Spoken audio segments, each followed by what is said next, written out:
عيشوا إثارة مباراة الخضر برعاية موبيليس الراعي الرسمي للمنتخب الوطني والاتحاد الجزائري لكرة القدم.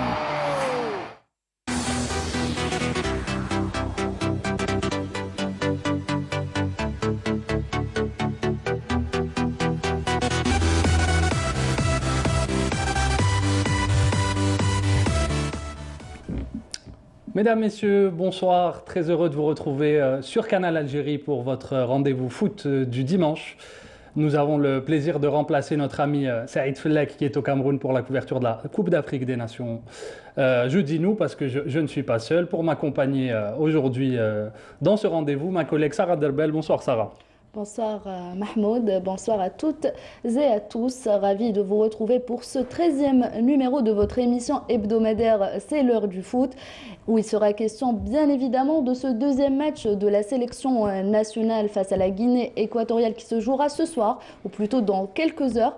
On reviendra également dans cette émission sur la conférence de presse animée hier par le sélectionneur national Djamel Belmadi, où il a évoqué plusieurs points, notamment son deuxième adversaire en Coupe d'Afrique des Nations qui se déroule au Cameroun, mais également l'état d'esprit du groupe et le moral des joueurs. On parlera en deuxième partie de cette émission de la Ligue 1, donc la 13e journée de Ligue 1, avec l'affiche de la journée, le Big Derby entre l'USM Alger et le Mouloudia d'Alger. Un but partout pour l'instant entre les deux équipes. Le match est en train de se jouer. Nous sommes à la 87e minute. On parlera également du leader, le Shabab Ben Riyadi de Belouizdad, qui a conservé sa place de leader en s'imposant H9. Et le dernier au classement, le Wydad de Tlemcen, qui n'arrive toujours pas à gagner depuis la première journée et s'incline encore une fois face à Shelrom Al-Aïd. Et pour parler de tout ça, on aura le plaisir d'avoir avec nous sur le plateau un ex-international, l'entraîneur adjoint de l'Olympique de Médéa, donc Khaled Lemouchia. Bonsoir, merci d'avoir répondu favorablement à notre invitation. C'est toujours avec un grand plaisir et merci de l'invitation Sarah. Bonsoir, bonsoir Mahmoud et bonsoir Abdenour. Bienvenue, très heureux de vous retrouver et pour nous accompagner, vous le disiez, le gardien du temple, le gardien tout simplement, notre ami consultant de Canal Algérie, Abdenour Kawa. Bonsoir. Bonsoir Mahmoud, bonsoir Sarah, et c'est toujours un plaisir de retrouver Khaled qui nous rappelle de très très bons souvenirs. Et bonsoir également à nos amis téléspectateurs. Et Mahmoud, nous avons également avec nous de Douala, du Cameroun, Saïd Fellek. Est-ce que dans un petit instant, alors nous aurons avec nous Saïd Fellek dans un petit instant pour nous donner les dernières infos des Verts. Saïd Fellek qui sera de retour, hein, on vous le promet. On lui souhaite de rester le plus longtemps possible, hein, parce que ça pour notre équipe nationale. Notre équipe va au bout. Avant de retrouver Saïd, on peut peut-être lancer notre sujet. Avant le sujet, on va le jingle, le fameux jingle. C'est le jour J donc pour ce match de l'Algérie face à la Guinée équatoriale. Jingle et on revient tout de suite.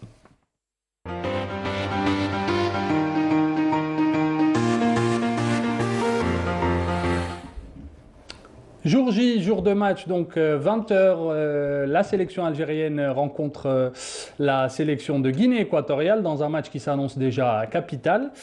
Pour planter le décor et nous mettre un peu dans l'ambiance, je vous propose de regarder ce sujet d'avant-match préparé par notre collègue Saïd Fellek. L'heure de la révolte a sonné pour les joueurs de l'équipe nationale qui, après le semi-échec concédé face à la Sierra Leone pour leur début de tournoi, tâcheront ce dimanche soir de frapper fort devant une équipe de la Guinée équatoriale qui n'aura assurément rien à perdre. On a pu les observer auparavant.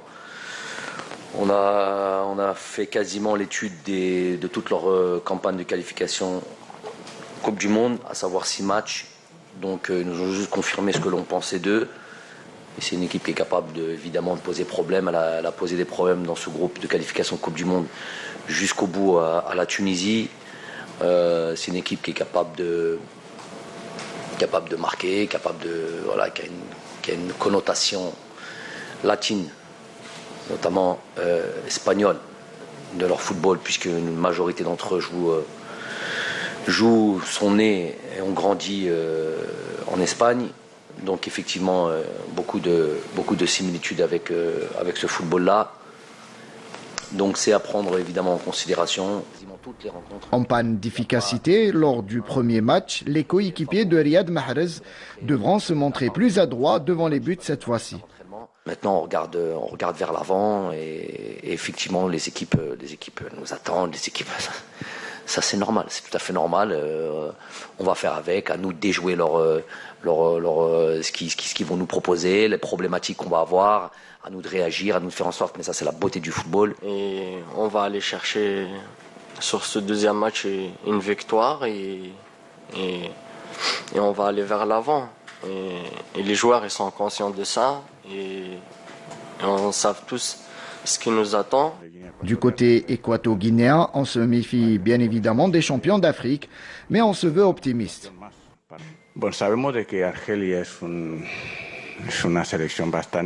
On sait tous que l'Algérie est une équipe très coriace qui compte dans ses rangs des joueurs de talent.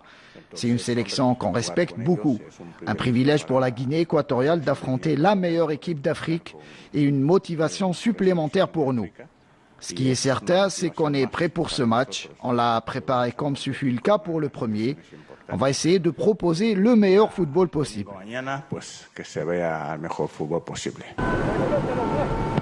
Pour ce match, Jamel Belmadi fera son 3 de ses joueurs, à savoir Ramiz Zerouki, Edem Mounnes et Mustafa Zarba.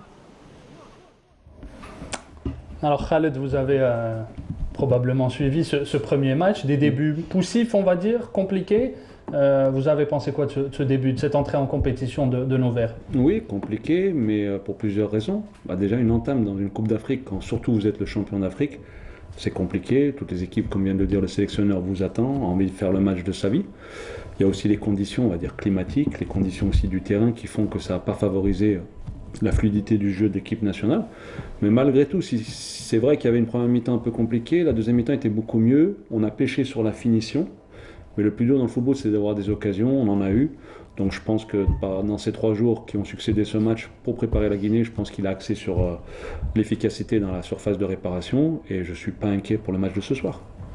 Abdennour, ce premier match face à la Sierra Leone, donc déjà, que pensez-vous déjà de la formation de Jamel Belmadi, les 11 entrants de Jamel Belmadi pour ce premier match? Sur le 11 entrants, moi je pense que Jamel avait pensé à mettre une équipe beaucoup plus offensive, en alignant, mis à part les 3 attaquants, Brahimi et Forouli, il y avait un seul milieu de terrain pratiquement. Donc c'est vrai qu'on avait fait une première mi-temps, peut-être une des plus mauvaises mi-temps de l'équipe nationale depuis très longtemps. Mais malheureusement, ce que je constate, moi, c'est que depuis à peu près 5 ou 6 matchs, l'équipe nationale tarde à rentrer dans le match. Donc on a 20 ou 25 minutes de flottement, ce n'est qu'après qu'on rentre dans le match. En deuxième mi-temps, on a pratiquement totalement dominé, mais comme on dit, l'adage le dit, dominer n'est pas gagner. L'idéal, bien sûr, c'est d'avoir la manière et les buts. La manière y était, mais il n'y avait pas de but. Le plus important, c'est de marquer. Donc c'est un match qu'il faut oublier. On a un match très important aujourd'hui pour notre qualification. Il est impératif que nous remportions ce match-là. Donc maintenant, Jamal est conscient un peu de la tâche qui l'attend, et surtout les joueurs. On a entendu Attal en parler. On reviendra tout à l'heure sur la conférence de presse. Donc aujourd'hui, c'est un match qu'il faut gagner. Là, si jamais vraiment on n'arrive pas à avoir ces 3 points-là, on va se poser ensuite des questions, parce qu'après, il va falloir peut-être battre la Côte d'Ivoire, chose qui ne va pas être encore facile. Mais ce que je voulais dire déjà, c'est que depuis le début de cette compétition, on est en train de voir pratiquement les grandes nations, entre guillemets, souffrir énormément. On va vous poser la question sur les autres équipes. Sur ça tout à l'heure, Abdennour. Et les Verts, les coéquipiers de Riyad Mahrez ont effectué hier leur dernière séance d'entraînement. Donc la séance s'est tenue au Cameroun, bien évidemment, dans une très bonne ambiance. Donc on vous laisse découvrir la dernière séance des Verts. Dernière séance d'entraînement pour la sélection nationale avant le deuxième match face à la Guinée équatoriale. Une séance technico-tactique qui a vu l'absence de 3 joueurs, à savoir Edem Mounnes, Ramiz Zerouki et Mustafa Zarba.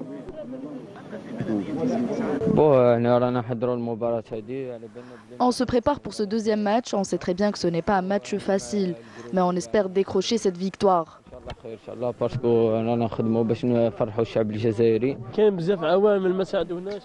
Les conditions climatiques ne sont pas favorables, mais ce n'est pas une excuse, on va tout faire pour gagner.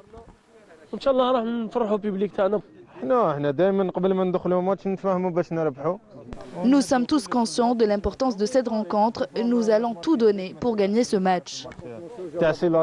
Non, les joueurs toujours moral bien, alhamdoulilah, Une très bonne ambiance a régné au sein du groupe lors de cette dernière séance, mais surtout une grande détermination de la part des joueurs pour bien aborder ce deuxième match et décrocher une première victoire. Et nous allons découvrir à présent Saïd Fellek qui est à Douala. Saïd, est-ce que vous nous entendez? Bonjour Sarah et bonjour à vos invités. Effectivement, je vous entends 10 sur 10. Bonsoir Saïd. Donc, parlez-nous un peu de l'ambiance 2 heures avant le match. Donc, comment est l'ambiance au Cameroun? Comme vous le savez, le Cameroun vibre un petit peu au rythme de la CAN, avec notamment ce groupe E ici à Douala, l'équipe nationale qui devra jouer son deuxième match, donc dans un peu moins de 2 heures. Maintenant, face à cette équipe équato-guinéenne, évidemment, vous l'avez bien souligné sur le plateau, il y aura une certaine pression sur l'équipe algérienne après le match nul concédé lors de la première journée face à la Sierra Leone. Il faudra gagner aujourd'hui et surtout gagner avec la manière. Si on peut prendre les deux, ça sera parfait. Évidemment, aujourd'hui, ce qui est intéressant, c'est le climat, puisqu'il fait bon, il fait super bon par rapport au premier match. On jouera en soirée à 20h. C'est vrai qu'au niveau de l'humidité, ça sera compliqué, mais ce qui est certain, c'est que les joueurs auront certainement moins de mal à jouer, en tout cas, que face à la Sierra Leone. Alors Saïd Fellek, peut-être les dernières informations, les coulisses, qu'est-ce qui se passe auprès de notre équipe nationale? Quels sont les absents? Quelles dernières infos vous avez pu dégoter? Écoutez, en parlant des absences, effectivement, il y a 3 absences pour ce match, à savoir Ramez Zerrouri, Demounas ainsi que Moustapha Zerba. Donc ces 3 joueurs étaient absents à la séance d'entraînement d'hier.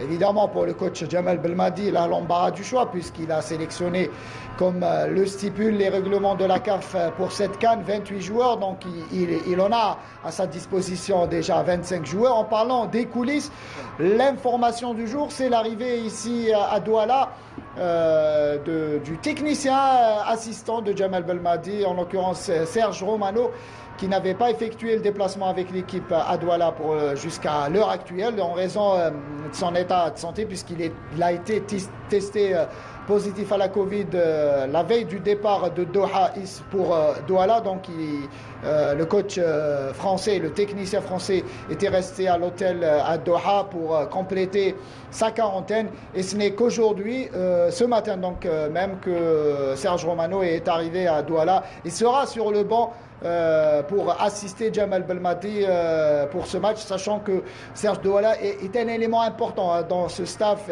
et c'est, on peut le dire, l'un des bras droits, si ce n'est le bras droit du coach Djamel Belmadi. Alors, on parle de petites surprises dans le 11 de départ aujourd'hui. Est-ce que vous avez des infos là-dessus, Saïd? Je ne vais pas m'aventurer à parler de surprise. Allez, mouillez-vous un peu. Vous savez très bien que Djamel Belmadi est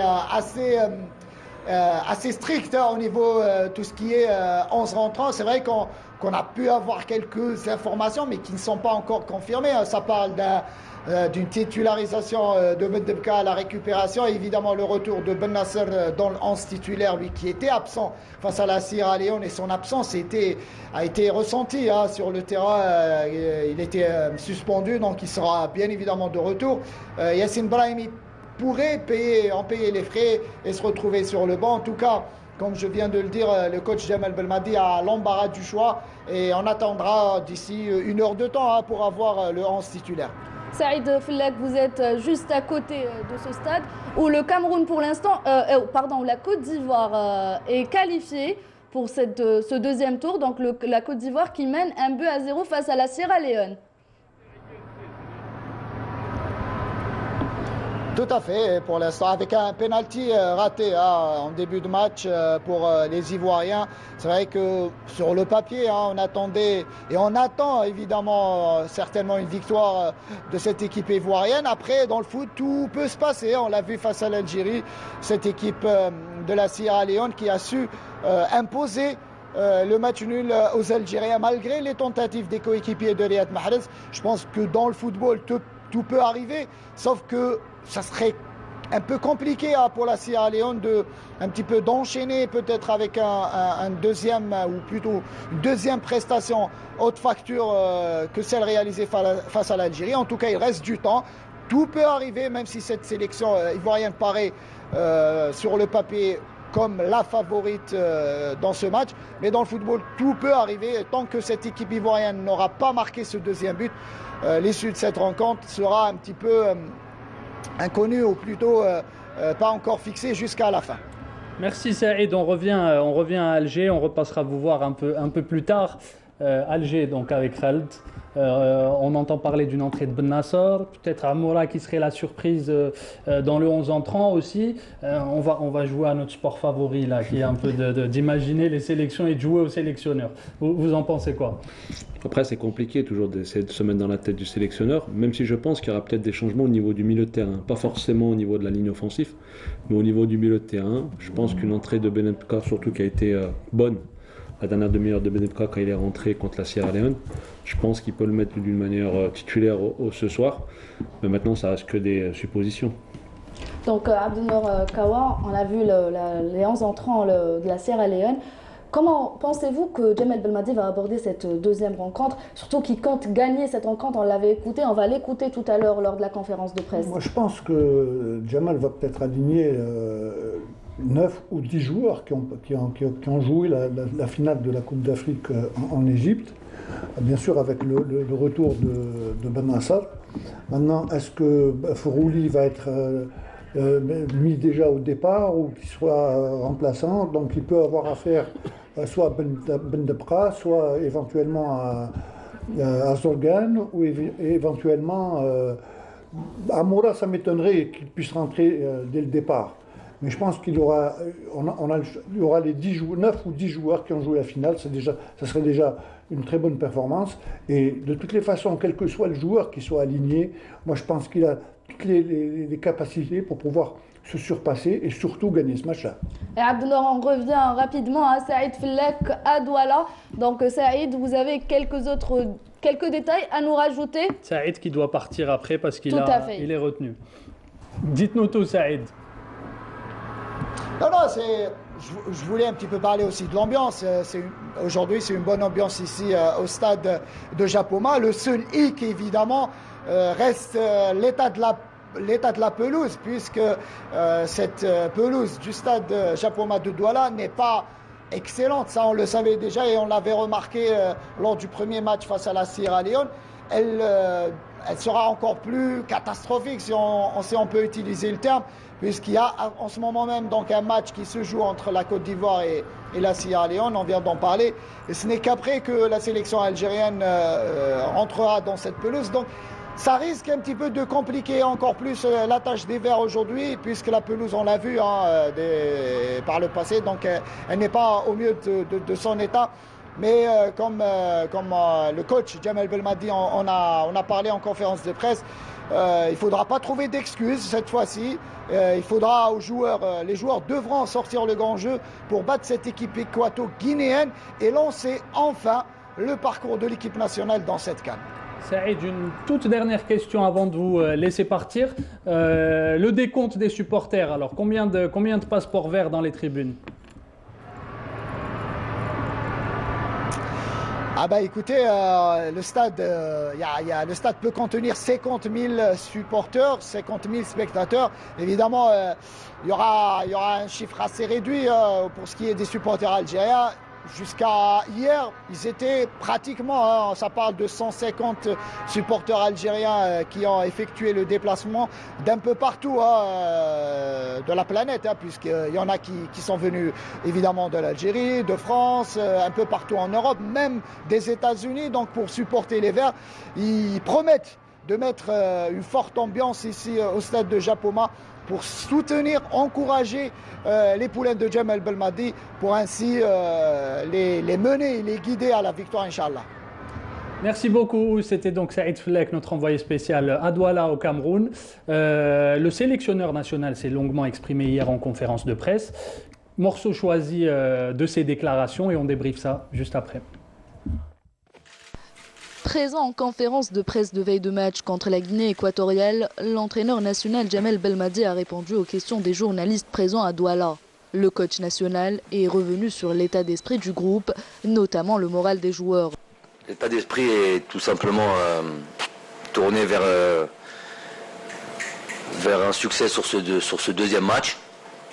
En tous les cas, c'est les ingrédients que l'on va mettre sur cette deuxième rencontre, qui s'annonce aussi difficile sûrement que la première. Abordant cette deuxième rencontre, Djemal Belmadi prend son adversaire au sérieux. Et je vous ai dit, en Afrique, il n'y a plus de petites équipes. On a pu le voir sur toute cette phase, ces premiers matchs de qualif, de ce premier match de cette phase finale.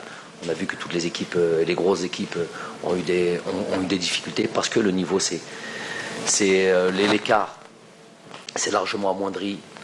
Toutes les équipes sont d'un niveau de bon niveau. L'occasion pour le coach national de mettre l'accent sur certains paramètres qui compliquent la tâche de son équipe, notamment l'état de la pelouse.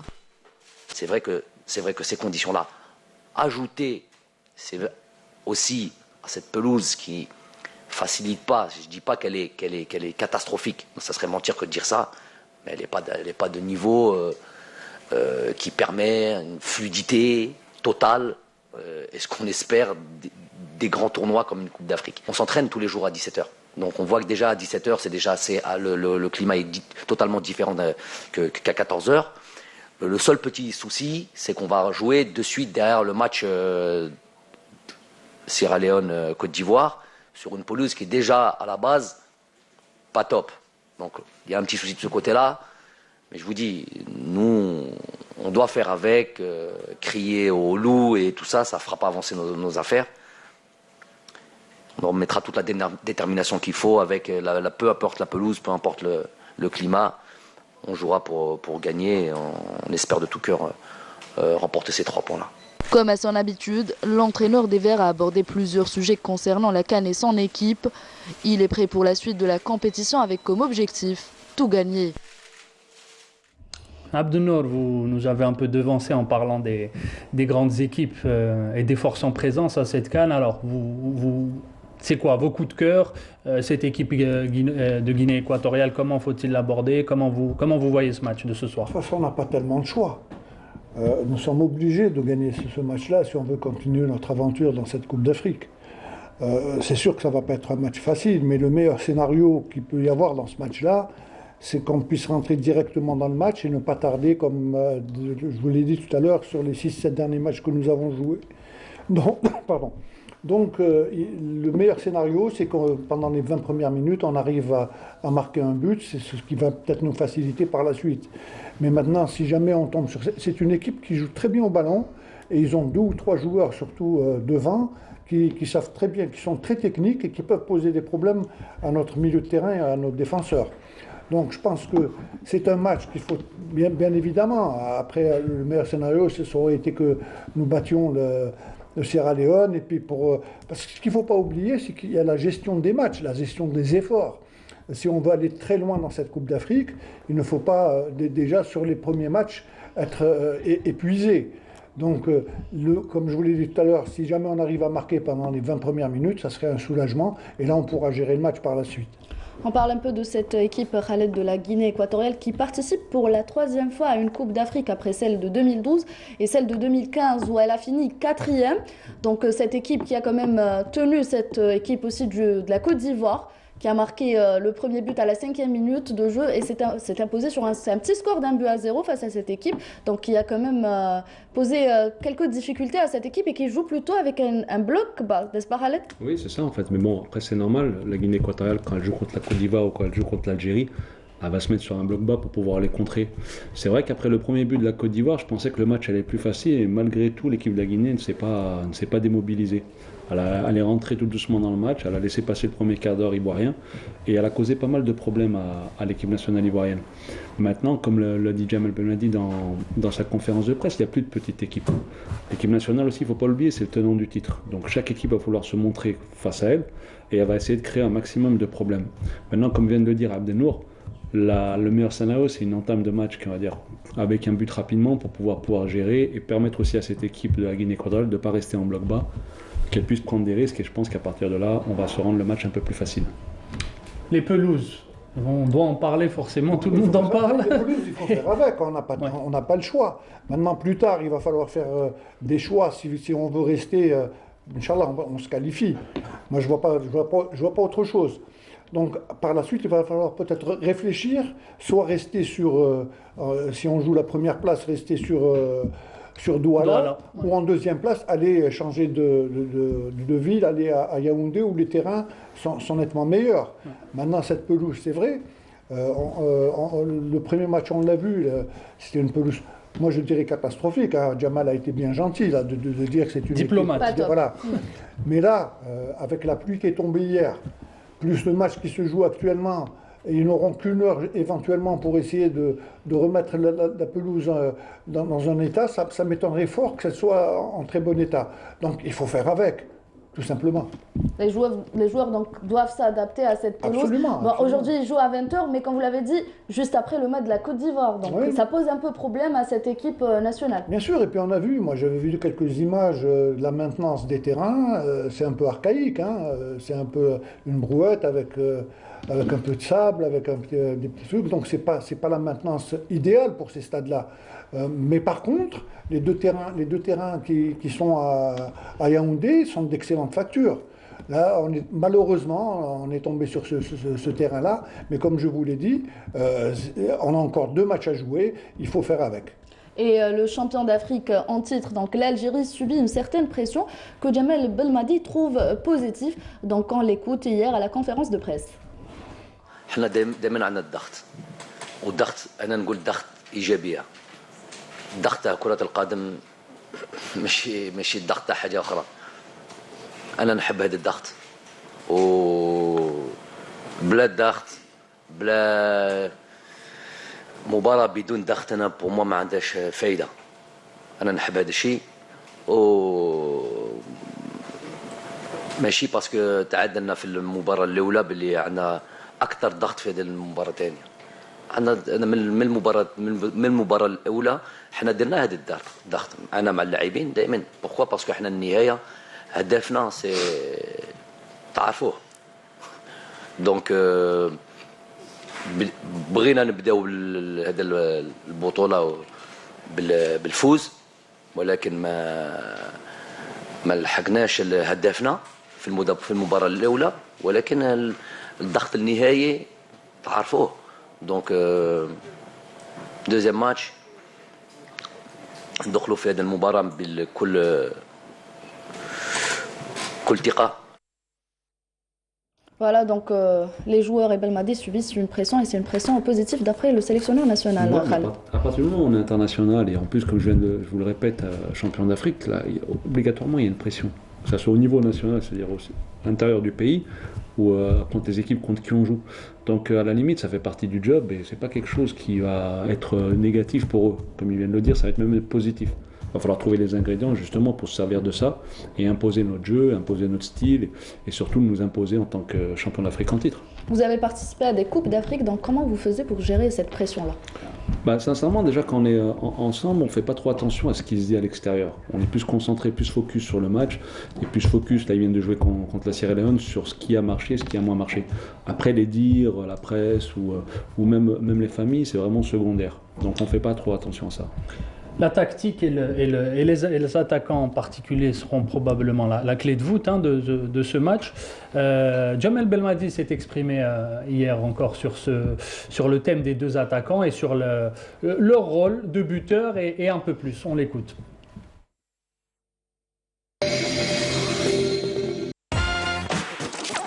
حوس على مغامرات وتحب توصل للقمة. استعد وانضم إلى أكبر مجموعة جيمر، كل هذا على هاتفك النقال. سرعة، حماس، تركيز. مع موبيليس التحق بأفضل خدمة للألعاب موبيليس ستور. سجل عبر ستور وموبيليس.dz واستفيد من اشتراك يومي أسبوعي أو شهري. موبيليس، معا نصنع المستقبل.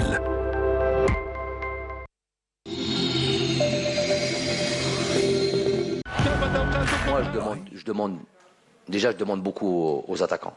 Je demande pas seulement de marquer des buts. Je demande déjà de faire un travail, d'empêcher les premières relances faciles. Ça, c'est déjà une première chose. Chez Khatrat, ça demande de l'énergie. Je demande de presser. Chez Khatrat, Dart Ali.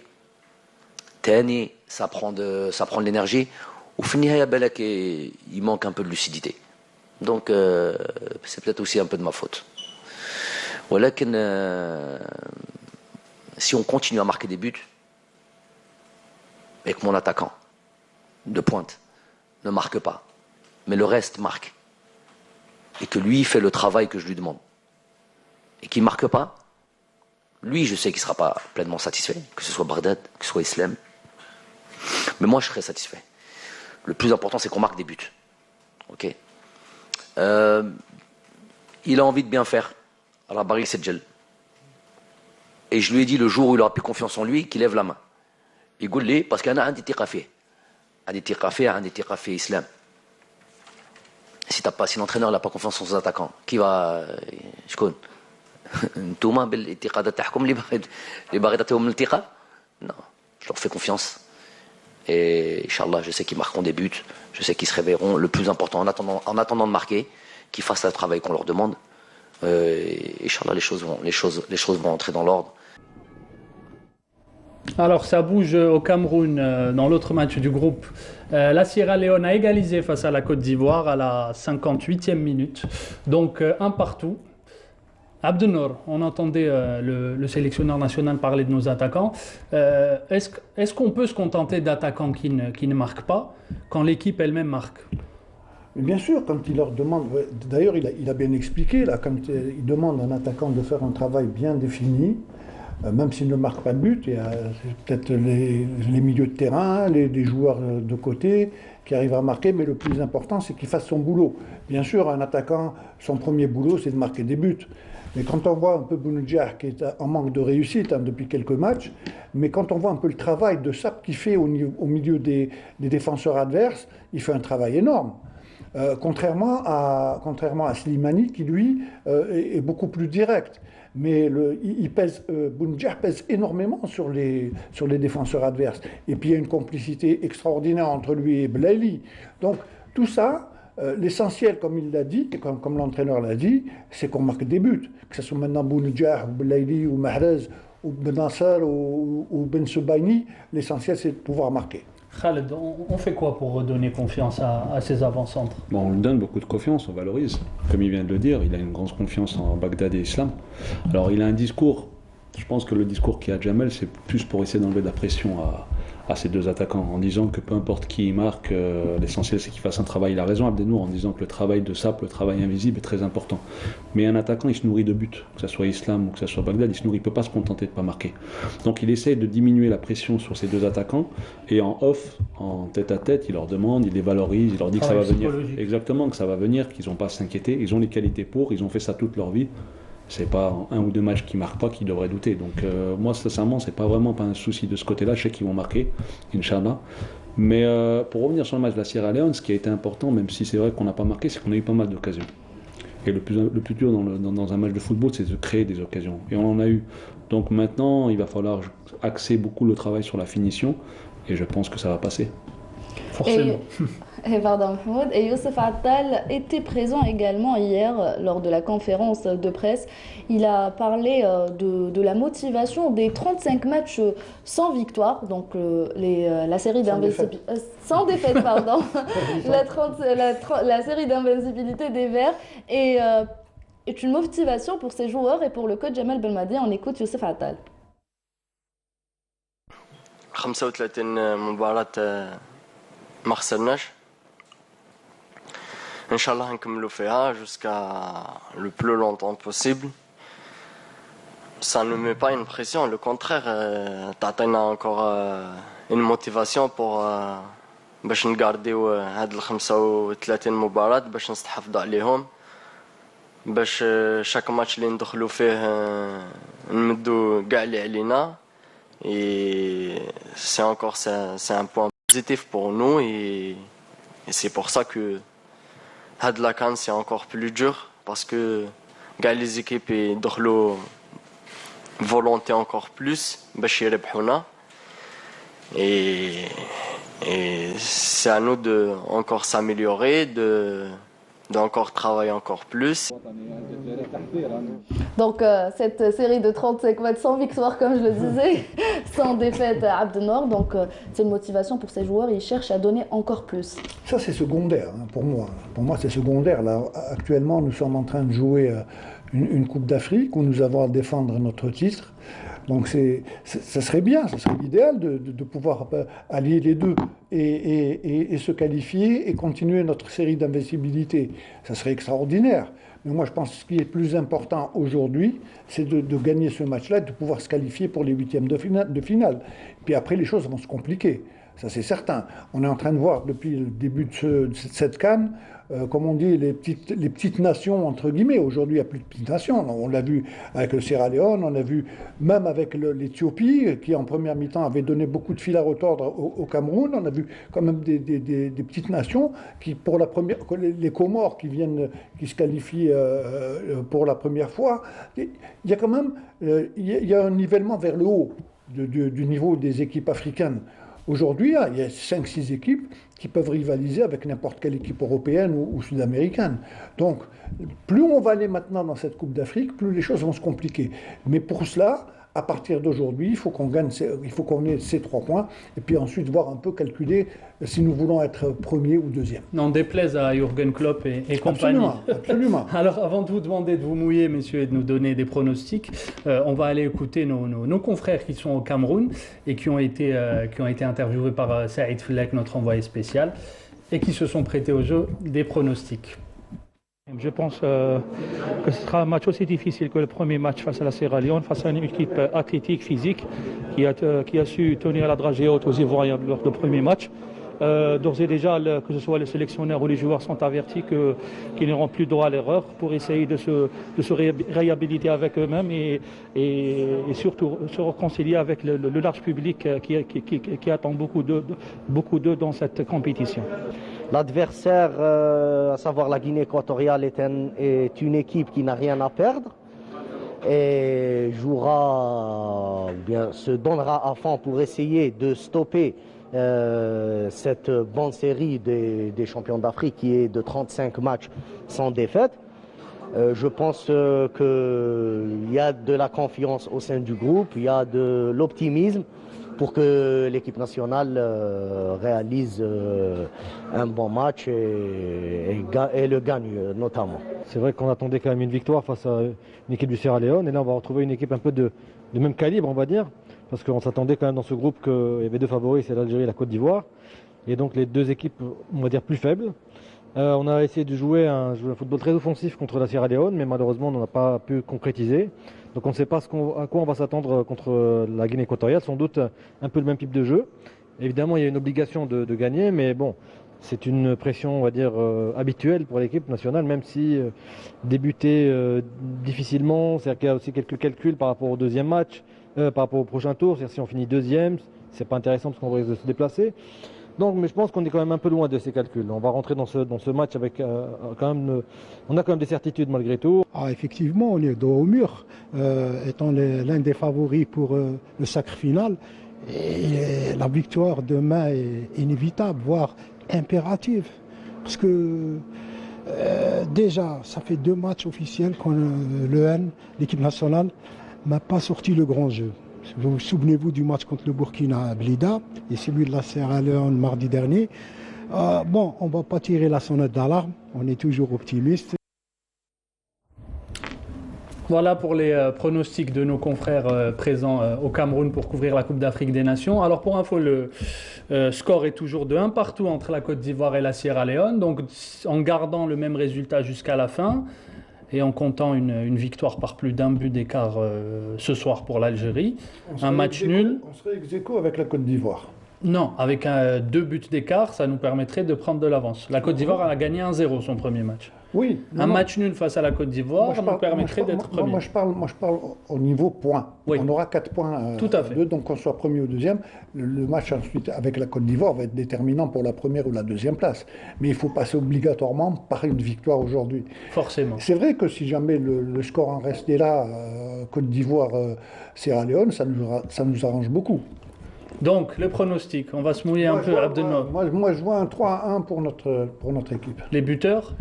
Les buteurs, il va y avoir certainement Mahrez, Belaïli et peut-être Ben Nasser. C'est dans la boîte. Khaled? Pour les buteurs, franchement, je ne sais pas, mais je vais dire 2-0. 2-0 pour l'équipe nationale. Ouais. Et on va parler un peu de cette Coupe d'Afrique en général, donc des équipes déjà qui se sont qualifiées pour le prochain tour. Donc le Cameroun, déjà le pays organisateur, qui s'est qualifié avec premier au classement, 6 points, le Nigeria et le Maroc. Donc se sont qualifiés déjà pour les prochains tours. Pour ce qui est des résultats d'aujourd'hui, on a la Côte d'Ivoire. La Côte d'Ivoire qui vient de marquer son deuxième but, Mahmoud, 2-1 pour la Côte d'Ivoire face à la Sierra Leone. Et la Tunisie qui mène 3-0 face à la Mauritanie, Khaled. En direct, la Côte d'Ivoire est toujours là. Non, mais je pense que les équipes qui étaient entre guillemets favoris répondent présent, même si parmi toutes ces équipes, il y en a une qui pour moi est un peu au-dessus des autres en ce moment, c'est le Nigeria, qui a fait vraiment forte impression au niveau de la puissance, au niveau de la fluidité offensive. Que ce soit pour le match contre l'Égypte et même lors de son deuxième match, j'ai trouvé une équipe vraiment costaud et cohérente dans toutes les lignes. Après, voilà, il va falloir compter sur toutes les équipes entre guillemets favorites. Et à partir de 8e de finale, je pense que c'est à partir de là que ça va commencer. On avait parlé du Sénégal aussi. Pardon, il va y avoir... Non, moi j'ai été déçu par le Sénégal au vu des 2 matchs, voilà, des 2 matchs qu'ils ont joués. Bon, c'est vrai qu'on dit généralement que lors des premiers tours, les 3 matchs, on arrive un peu à gérer, ne pas se donner à fond et tout, mais ça n'explique pas les résultats. C'est vrai que maintenant, ce qu'il faut craindre par la suite, ça va être un peu l'impact physique. Vous savez que les pays subsahariens ont un physique... Et là, moi, j'ai un peu peur de ça. Bon, pour aujourd'hui, moi, je ne pense pas que ça va être très difficile pour nous. Mais le match contre la Côte d'Ivoire, si on veut être premier, il va falloir cravacher pour les battre. Autrement, si on veut se contenter éventuellement de la deuxième place, peut-être essayer de gérer le match pour se préparer pour les 8e de finale. Parce qu'après, il n'y a plus de calcul. Après, il faut se donner à fond sur un match. Voilà, sur un match et passer les tours au fur et à mesure. Alors, élément marquant sur cette CAN, la qualité des gardiens de but. Vous savez, on a vu celui du Comore sortir un match stratosphérique hier, celui de la Sierra Leone face à l'Algérie. Et nommé homme du match à la fin de les deux nommés homme du match. Vous savez, aujourd'hui, généralement, ce qu'on dit dans le football moderne, il ne peut pas y avoir de grandes équipes sans un grand gardien de but. Et aujourd'hui, pour moi, l'équipe qui va avoir le meilleur gardien de but va aller le plus loin possible. Bien évidemment, il faut quand même avoir une équipe assez performante. Mais avoir un gardien de but de haut niveau, ça mènera très très loin les équipes au fur et à mesure des tours. Et on va rappeler ces scores-là. Donc, comme on l'avait dit, la Côte d'Ivoire qui mène 2-1 face à la Sierra Leone et la Tunisie qui a aggravé la marque dans 4-0 pour la Tunisie face à la Mauritanie, Mahmoud. Tout à fait. Tous ces matchs, tout ce spectacle, ça nécessite, comme vous pouvez l'imaginer, une mécanique et des moyens considérables pour produire un match comme ça. On va voir un peu plus tard, peut-être le sujet fait préparé par Saïd Fellek sur la diffusion. Mais avant de parler de tout ça, forcément, un mot sur le jeu à l'africaine. On a eu une première journée assez poussive quand même, avec très, très peu de buts. C'est mieux sur cette deuxième journée. Sur 9 matchs, il y a des équipes qui ont marqué 1-0. 8 matchs, 8 matchs voilà. se sont finis sur le score de 1-0. Comment on explique un changement comme ça d'une journée à l'autre? Sur cette deuxième journée, on voit beaucoup plus de buts, beaucoup plus de jeux. Alors Khaled. Parce que la prudence déjà du premier match, on sait que le premier match est important pour la suite du parcours. Donc généralement, les équipes, quand on entame une Coupe d'Afrique, on veut surtout ne pas perdre.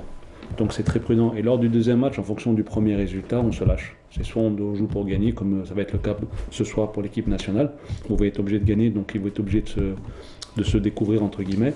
Et donc forcément, plus d'occasions, ça va être un peu plus débridé, il y aura plus de spectacles. Donc ça s'explique souvent par ça. C'est un peu l'exemple aujourd'hui de la Tunisie. Ouais. Ils étaient aussi de haut mur. On voit, bon, même si ce fameux match... C'est un match particulier. Voilà, mais là, aujourd'hui, ils avaient tout intérêt à gagner. Puis je pense qu'avec le score, ils gagnent d'une très bonne manière. Oui, tout à fait. C'était un match très serré contre le Mali. Ouais.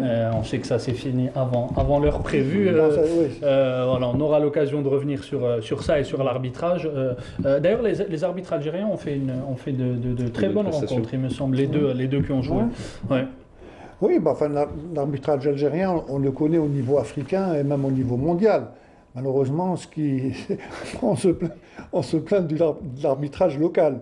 Ouais. Quand on voit les erreurs que font les arbitres au niveau de notre championnat, on se pose la question de savoir, mais au niveau international, aussi paradoxalement que ça puisse paraître, on est quand même de haut niveau. On a des arbitres qui, depuis toujours, hein, je remonte moi à Khlifi, Lacarne, etc., Hansad qui avait fait des Coupes du Monde et qui avait très bien arbitré.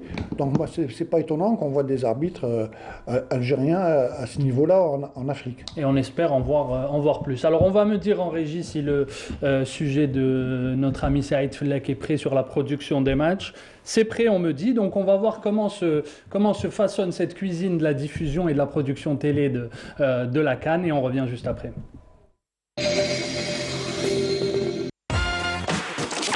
حوس على مغامرات وتحب توصل للقمة. استعد وانضم إلى أكبر مجموعة جيمر، كل هذا على هاتفك النقال. سرعة، حماس، تركيز. مع موبيليس التحق بأفضل خدمة للألعاب موبيليس ستور. سجل عبر ستور وموبيليس.dz واستفد من اشتراك يومي أسبوعي أو شهري. موبيليس، معا نصنع المستقبل.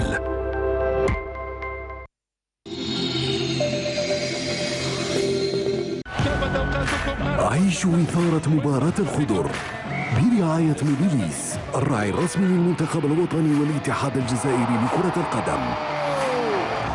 La retransmission télé des matchs de cette 33e phase finale de la CAN est le fruit d'un travail d'une équipe professionnelle qui veille à offrir aux téléspectateurs du monde entier une qualité d'image, haute définition et surtout une réalisation à la hauteur des attentes.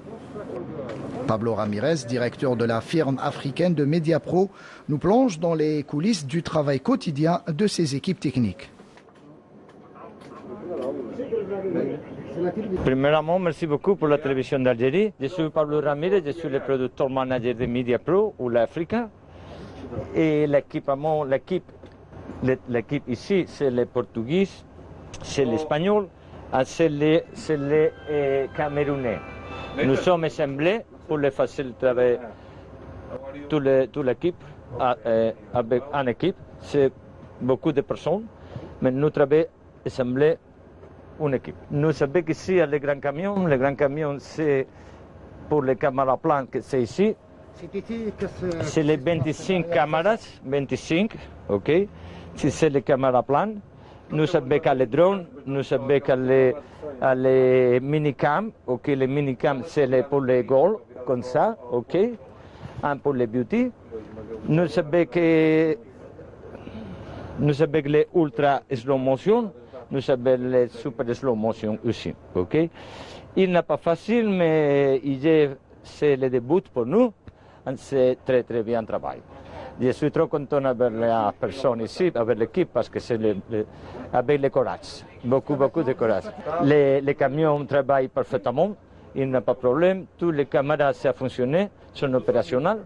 c'est tout bien. La télévision algérienne présente au cœur de cette CAN ici au Cameroun a acquis, rappelons-le, les droits de retransmission de 10 matchs de ce tournoi continental qui comprennent toutes les rencontres des Verts, assurant ainsi son travail de service public.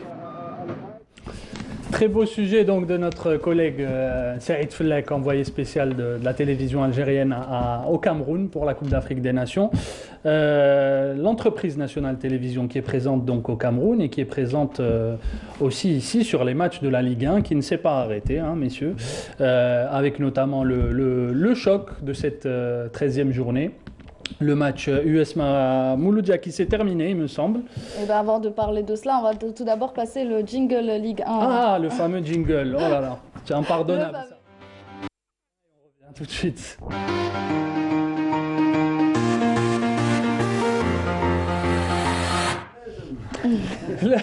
Le jingle, on a sauvé le coup, merci Sarah. Donc le choc de cette 13e journée, c'était comme je le disais le derby algérois. USMA Mouloudia qui s'est terminé sur le score de 1 but partout. Meziane a ouvert le score à la 52e minute et Zaidi du MC Alger a égalisé à la 67e minute. Tout à fait, Mahmoud, excusez-moi. Donc, à Abdelnour, ce derby-là, l'année passée, c'était la même chose. C'était 2 matchs nuls. Le match aller s'est soldé sur un score de parité de 2 buts partout. Le match retour, pareil. Cette année, le premier derby, le derby algérois, le Big Derby, comme on l'appelle, s'est terminé sur un score d'1 but partout, en sachant qu'il y avait plusieurs absents au sein de l'USM Alger. Déjà, 7 joueurs blessés, 7 joueurs positifs au Covid au sein de l'USM Alger, plus l'entraîneur Rahim, également pour le Mouloudia d'Alger. Donc ce derby qui se termine sur un score. Alors, quand on dit Big Derby, il faut y passer très vite. Hein. Avec des guillemets. Oui, parce que jouer un derby sans spectateurs, pour moi, ça n'a aucun goût. C'est vrai que le Mouloudia, sans crier gare, hein, tout doucement, il se retrouve quand même dans le trio de tête. Et s'il continue comme ça, ils pourront éventuellement prétendre à jouer soit une Coupe d'Afrique, soit jouer le titre. Hein. Ils sont à 3 points du premier. Voilà, 3 points du premier. Et bon, malheureusement, l'USMA, comme vous l'avez dit, a beaucoup de cas de Covid. Le Mouloudia également a été, je crois, pénalisé par 3 ou 4 joueurs qui étaient... Pas autant que l'USMA d'Alger. Pas autant que l'USMA, mais actuellement, le Covid a touché pratiquement toutes les équipes. Donc c'est malheureux. C'est vrai qu'on aurait voulu voir un beau match Mouloudia-USMA en temps normal, pas à Bolorine, hein, au 5 juillet, bien entendu. Et avec des spectateurs. Avec des spectateurs, ça aurait été... Là, on pourra dire... Le charme du vrai derby. Le charme du vrai derby, c'est ça. Bon, mais toujours est-il que 1-1 pour le Mouloudia, c'est une bonne affaire pour eux, puisqu'ils maintiennent leur 3e place. Et l'USMA, maintenant, est en train de se rechercher. Hein. C'est vrai qu'il y a eu tellement de problèmes problèmes entre guillemets, hein, depuis le début de saison, où Lavagne était entraîneur, il a été enlevé. Actuellement, c'est Rahim avec Achiou qui assure l'intérim. Bon, j'espère qu'ils vont pouvoir se reprendre très très vite et se replacer dans le haut du tableau. D'ailleurs, c'était un peu leur objectif en début de saison. Khaled, ce derby, le Big Derby, oui, quand on vient de dire. On vient de dire, en fait, le charme de ce match en particulier, c'est les supporters. Après, sur le plan sportif, c'est vrai que le Mouloudia, cette année, en fait, avance sans faire de bruit. Absolument. Et puis, ce qui est important, c'est l'environnement. Il n'y a pas beaucoup de bruit autour du Mouloudia. Parlez-moi un peu de l'ambiance à votre époque. Donc, vous avez sûrement joué des derbies avec l'USM Alger. C'était comment on attend ce match avec impatience. On le note dès que le championnat sort, on demande quand est-ce qu'on va jouer, quelle journée, et on attend ça parce que voilà, c'est une fête dans tout Bab el Oued, c'est une fête dans tout Alger. Et c'est vrai que voilà, le fait qu'avec les conditions du Covid, qu'il n'y ait pas de supporters, ça enlève le goût à ce grand match. Face à notre match, donc le leader, le Shabab Riyadi de Belouizdad, qui s'impose à Chlef face à la formation locale, donc sur un score de 2-1. Donc le leader qui renoue avec la victoire à Chlef, et Chlef qui enregistre sa 6e défaite de la saison après un match nul à Abdelnour face à la Sawa. Oui, bon, Chlef aligne des résultats en dents de scie, mais de toutes les façons, depuis déjà l'année passée, ils ont toujours eu des problèmes d'efficacité devant. Ils étaient à la recherche d'attaquants, mais malheureusement, encore une fois, à entendre les discours de Zawi, c'est une équipe qui est en train de souffrir énormément. Au niveau financier, c'est la catastrophe, à l'image de beaucoup d'autres clubs. Hein. Donc, c'est vrai que Schleff a toujours pratiqué un beau football. Mais dans le football aujourd'hui, pour pouvoir gagner des matchs, il faut marquer. Et c'est un peu leur problème. Le CRB qui a perdu son match ici au 20 août face à la JS Kabylie sur un score d'1-0, renoue avec la victoire à Schleff, pardon.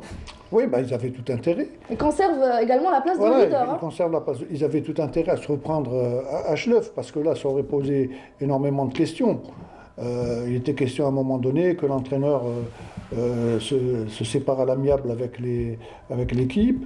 Donc maintenant, le CRB éventuel, déjà ça fait 2 ans en 2019-2020, ils ont été, plutôt 2020-2021 champions d'Algérie. Ils pensent toujours jouer le titre et ils ont, je pense, les atouts pour pouvoir prétendre à remporter ce titre. On va juste rappeler les buteurs de cette rencontre. Donc Bourdim à la 62e minute de jeu, Merzougui à la 68e et Alili qui réduit la marque pour l'AS Schleff à la 94e minute de jeu par penalty. On va passer au match de Tlemcen ou de la JS Kabylie. Et de la JS Kabylie. De la JS Kabylie, donc, qui affrontait le NC Magra et qui s'est imposé lourdement par un score de 3-0. Reda Ben Seyyah a ouvert le score à la 8e minute. Reda Ben Seyyah qui a inscrit un doublé en doublant la mise à la 71e minute. Le 3e but étant marqué par Massinissa Nezla. Et Khaled, la JSK qui remonte à la 7e place, soit 6 points du premier. Oui, non, mais en fait tous les gros sont là. En début de saison, on m'avait fait l'honneur de m'inviter, on se plaignait des grosses équipes qui avaient du mal à démarrer. Mais là, on s'aperçoit qu'après 8-9 journées, tout le monde est à l'optimum de sa condition physique et on les retrouve, que ce soit la GSK, que ce soit le Mouloudia, que ce soit le CRB. Même si l'USMA a eu un peu patiné, je pense qu'elle va revenir tout au long de la saison. Donc c'est pas étonnant qu'ils soient à leur place. Et le Paradou qui enchaîne une 3e défaite après celle de l'RC L'Erba'a, le Mouloudia d'Alger. Aujourd'hui, le Paradou a perdu face à la JS Saoura Abdelnour sur un très lourd score, on va dire un score de 4-1. Oui, on se pose des questions, parce que le Paradou ne nous a jamais habitués à ce genre à des défaites répétées comme ça. En début de saison, il ne faut pas oublier, quoi qu'ils aient des matchs en retard, on s'est dit, tiens, le Paradou cette année va peut-être jouer les titres. Et là, on est en train de voir depuis 3-4 matchs, ils ont beaucoup de difficultés à renouer avec la victoire. J'espère que ça va aller mieux pour les prochains matchs. Très bien, on va passer à un autre match. Match suivant, le NET et l'ES Sétif qui ont fait match nul, 0 partout. Alors, on va tout d'abord, Mahmoud, parler de ce match d'aujourd'hui. Donc l'US Biskra et l'ECS Constantine. Ce match qui s'est terminé sur un score de 2-0 en faveur de l'équipe qui a reçu donc l'US Biskra. L'US Biskra qui s'est imposé, incliné face au CS Constantine à Biskra. C'est Biskra qui a gagné 2-0. On va y arriver sur cette fin de match. Les victoires et les défaites. Biskra, on connaît un peu cette équipe-là depuis ce début de saison, avec Bouzidi qui était à la tête de cette équipe. Ils avaient très bien débuté le championnat, puisqu'à un moment donné, ils étaient premiers. Maintenant, ils ont traversé, il y a eu 3-4 matchs où il y a eu un peu de turbulence. Et là, battre le CAC, c'est une très bonne chose pour eux. Mais malheureusement, comme l'a souvent dit leur entraîneur, ils ont encore toujours des problèmes financiers. Et ça, je ne pense pas que ça va se régler du jour au lendemain. Maintenant, c'est une prouesse pour eux de pouvoir jouer le haut du tableau. Le CAC qui occupait la semaine dernière la place de Dauphin chute à Biskra après 3 victoires de suite. De toutes les façons, jouer à Biskra, c'est toujours difficile. Moi, je pense que Khaled est d'accord un peu avec moi. Biskra un peu et Saoura, ça a toujours été des matchs compliqués pour les équipes visiteuses. Maintenant, le CAC, jusqu'à présent, on fait un très beau parcours. C'est vrai qu'en début de saison, ils avaient raté un ou 2 matchs, mais là, je pense qu'ils ont les moyens pour pouvoir également jouer le haut du tableau. Autre match, donc le HB Shelroomlight qui a renoué avec la victoire en s'imposant à domicile face au dernier au classement, le Wad Tlemcen, qui n'a toujours pas gagné depuis la première journée. On regarde le sujet de Smaïl Belkaidia.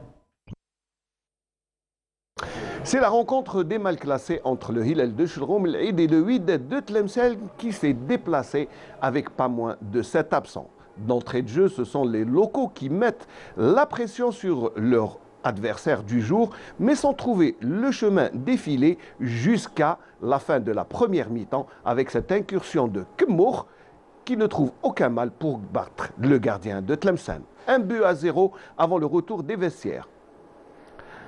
La deuxième mi-temps verra un rythme assez élevé et les joueurs de Chilroum El Aid tenteront jusqu'à cette 58e minute de jeu où un penalty sera sifflé par l'arbitre. Penalty transformé à la 58e minute de jeu par Abdelkader Ghorab. 73e minute de jeu, le même joueur trouve le chemin défilé grâce à cet exploit individuel. Et c'est le score de 3-0. Sid Ali Mebarki réduira la marque avant la fin de la rencontre.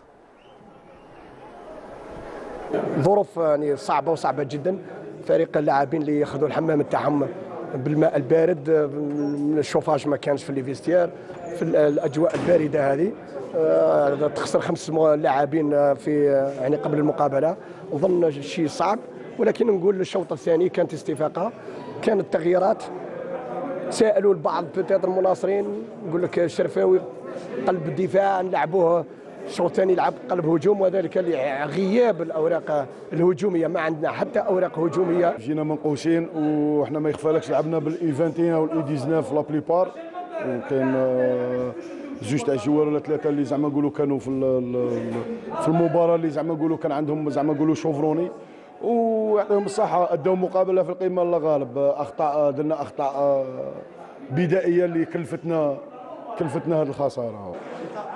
Abdelnour, cette équipe de Chilroum El Aid qui s'éloigne un peu de cette zone rouge et qui s'impose sur un score quand même de 3-1. Oui, comme par hasard, avec l'avenue d'Aziz Abbas, je crois que les choses se sont... vont mieux à Chilroum El Aid. Voilà, vont nettement mieux à Chilroum El Aid, puisque c'est leur deuxième victoire.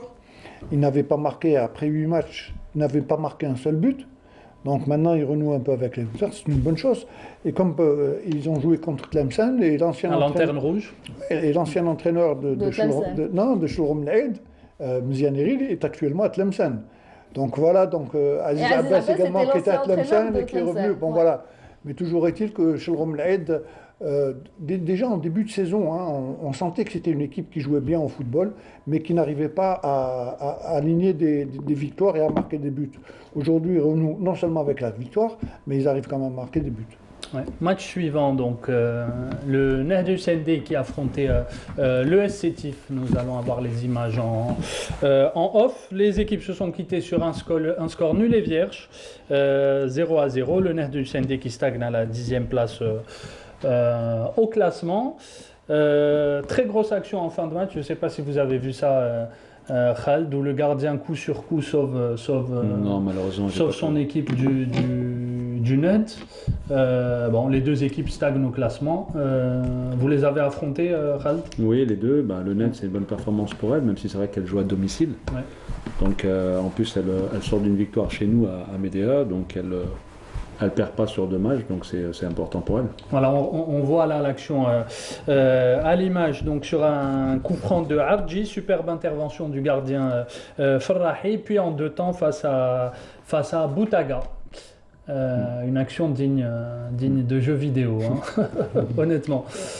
Voilà, je pense que c'est. Et peut-on dire, Khaled, que l'entente n'arrive pas quand même à maintenir le rythme? On va l'entente perdre, gagner deux matchs par la suite, ensuite faire un match nul ici à Alger face au NED qui commence à revenir petit à petit. Donc l'entente n'arrive pas quand même à maintenir le rythme. C'est sûr qu'elle n'enchaîne pas sur des victoires, on va dire, comme on a l'habitude de voir l'entente, c'est vrai, mais bon, malgré tout, elle est toujours bien placée. Donc malgré qu'elle ronronne, va falloir compter sur l'entente de ce type jusqu'au bout. Cette équipe du Nasr Usendé qui a réalisé une victoire la semaine passée à Médé, 2-1, et quand même enregistre un match nul, donc un semi-échec à domicile. Le NAD nous a habitués à ce genre de résultats. Comme je l'ai dit tout à l'heure, c'est des résultats en dents de scie. Donc ils sont capables du meilleur comme du pire. Là, il ne faut pas oublier qu'ils ont changé d'entraîneur. Il ne faut pas oublier qu'il y a des problèmes énormes également au sein de la direction. Donc, se consacrer uniquement au match, c'est un peu difficile. Maintenant, c'est vrai que le NAD a toujours les moyens, on connaît très bien l'école du NAD, ils ont toujours eu de très bons joueurs. Maintenant, il faudrait qu'ils arrivent à concrétiser quand même quelque chose de valable pour pouvoir ensuite sortir un peu, parce que là, ils sont 10e. Si ça continue comme ça, ils vont se retrouver au bas de tableau. Ça va être très difficile pour eux de pouvoir se reprendre.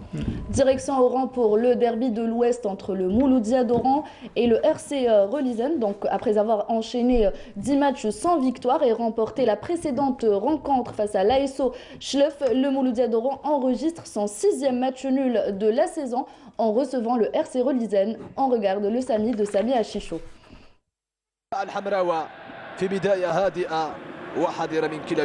Après un courant d'observation, les Oranais n'ont pas tardé à planer le décor en s'offrant des occasions nettes de scorer et ouvrant la marque à la 23e minute par l'intermédiaire de Gnina.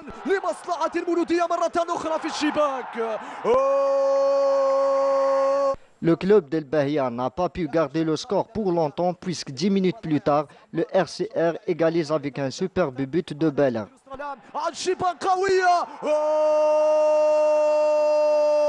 En deuxième période, et malgré la tentative des deux équipes pour trouver le filet, mais ces deux terminent la partie sur un match nul. Un score de parité qui n'arrange aucune des deux équipes car le MCO et le RCR restent coincés dans la deuxième partie de tableau. Un semi-échec à domicile pour le Mouloudia d'Oran dans ce derby de l'Ouest face à la deuxième mauvaise défense du championnat.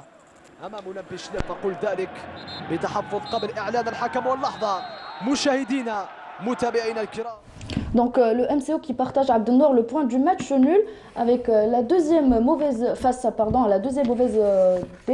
défense du championnat. Donc le RCR a encaissé 20 buts en 13 journées.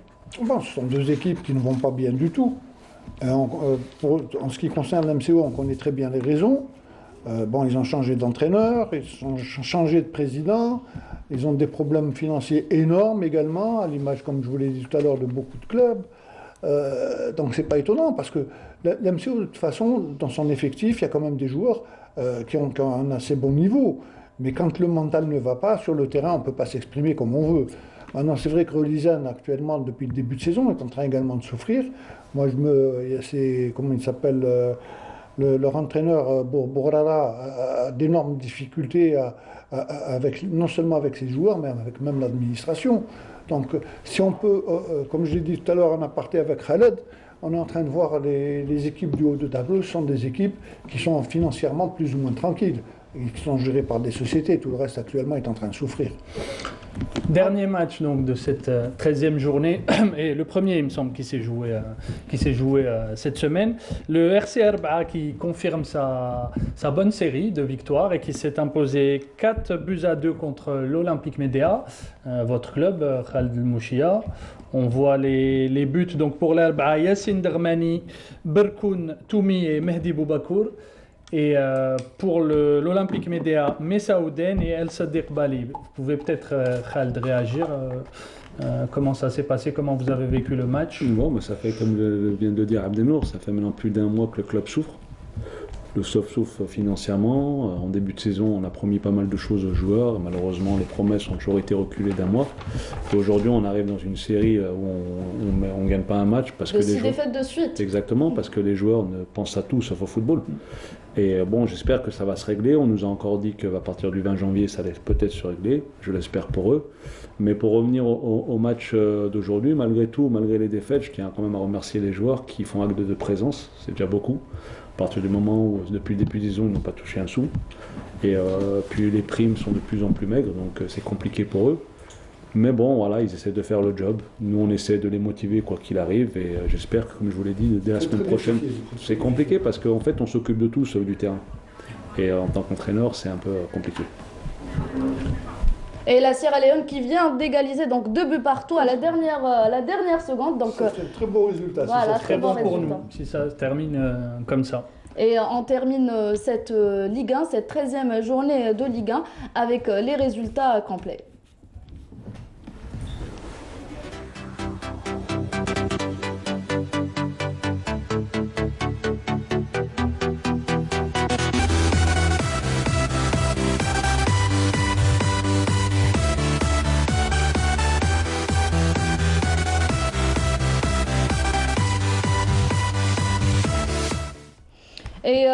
Mahmoud, je viens de voir ici la composition de la sélection algérienne. Donc on aura Mboulhi dans les buts, Attal, Ben Sebaini, Belamri, Mandi, Ben Nassam, comme vous l'avez dit, on l'a si bien dit en début d'émission. Donc Ben Debka, Ferroli, Mahrez, Bounjah et Belaili en attaque. C'est un peu l'équipe qu'on voyait. L'équipe type. Ouais. Ah bah, il y a 10 joueurs. Il y a 10 joueurs qui ont fait la finale de la Coupe d'Afrique. Ajouté à cela Ben Debka. Donc pas de surprise, Khaled, pour ces 11 entrants. Non, pas du tout. Voilà, on savait qu'au milieu de terrain, il allait y avoir des changements. C'est Brahimi et Belkebla qui font les frais du nouveau 11 rentrant. Mais je pense que c'est une équipe cohérente, tout simplement. Équipe cohérente qui, on l'espère, ira... Là, tout est remis en cause avec si ce match nul. Voilà, si le match se termine sur un score de 2-2, Côte d'Ivoire, Sierra Leone, ça arrange un peu nos affaires. En gagnant ce match-là, on se retrouve ex-aequo avec la Côte d'Ivoire, et puis après, ça va être entre nos deux pays. Et ça prouve une fois de plus que la Sierra Leone était une équipe à ne pas négliger. Après sa belle performance contre nos Verts. Exact. Messieurs, je crois qu'on a fait le tour. On va juste rappeler les résultats. Donc, la Sierra Leone, 2 buts par tour face à la Côte d'Ivoire. Le match ne s'est toujours pas terminé. Et la Tunisie qui termine sa rencontre par une victoire de 4-0. En ratant un penalty. Oui, en ratant maintenant à 4-0, si on rate. Mais c'est déjà pas mal pour leur goal average. On ne sait jamais s'ils peuvent se retrouver ex-aequo avec un deuxième club. Mais la Tunisie également était dans une situation difficile. Il fallait impérativement qu'ils gagnent ce match-là. Ils l'ont fait, de très belle manière. Bon, on n'a pas vu le match, mais au bout du score, c'est la Mauritanie quand même, mais ça reste quand même un très bon score pour eux. Score fleuve. Voilà. Messieurs, merci. Khaled, rien à rajouter? Non, rien du tout. Merci à vous pour l'invitation. C'est toujours un plaisir de vous retrouver. Notre consultant, le gardien du temple, merci. Oh, gardien, ouais. Mesdames, Messieurs, il ne nous reste plus qu'à remercier Sarah. C'était un plaisir de vous accompagner aujourd'hui. On vous souhaite une très bonne fin de journée, un bon match. Rendez-vous donc à 20h pour le choc Algérie-République de Guinée équatoriale.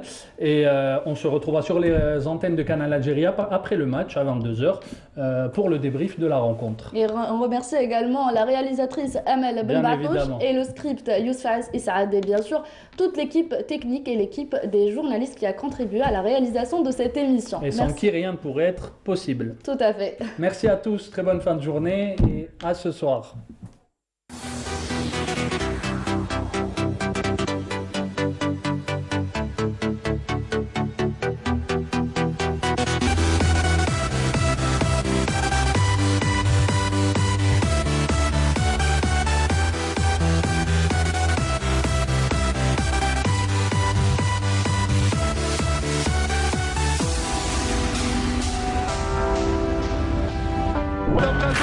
عيشوا إثارة مباراة الخضر برعاية موبيليس الراعي الرسمي للمنتخب الوطني والاتحاد الجزائري لكرة القدم.